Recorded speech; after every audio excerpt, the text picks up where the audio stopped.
In October 1854, missionaries led by Augustus Farnham from the Church of Jesus Christ of Latter-day Saints arrived in Aotearoa, New Zealand.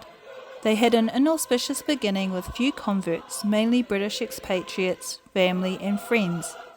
Once baptised, the new converts were urged to gather to Utah, the church's centre. From the 1880s, missionaries began to preach the gospel to the Māori people living in scattered rural communities. This resulted in an explosion of Māori converts. For the next 75 years, Māori comprised nearly 90% of church membership and largely bore responsibility for financing missionary service and literature for the fledgling church. The year 1958 ushered in a new dawn for the 17,000 members of the Church of Jesus Christ of Latter-day Saints in Aotearoa, New Zealand.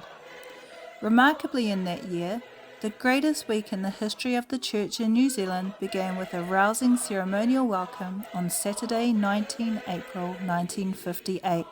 The church president, a prophet of God, was visiting New Zealand for only the second time in 104 years.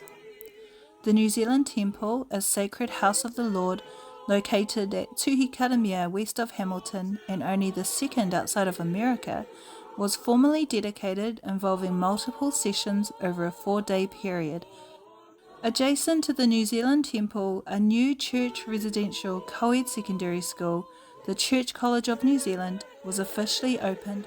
The church building program in New Zealand, spanning nearly a decade and involving several hundred voluntary labour missionaries, had reached its peak.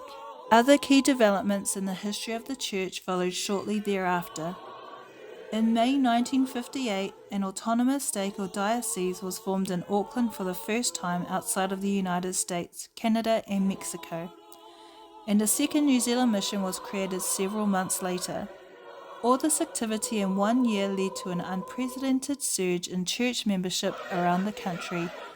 Learn more about Mormonism in New Zealand over the past 170 years in Selwyn Katene and Keith Thompson's comprehensive exposition, Build for Eternity, a history of the Church of Jesus Christ of Latter-day Saints in New Zealand.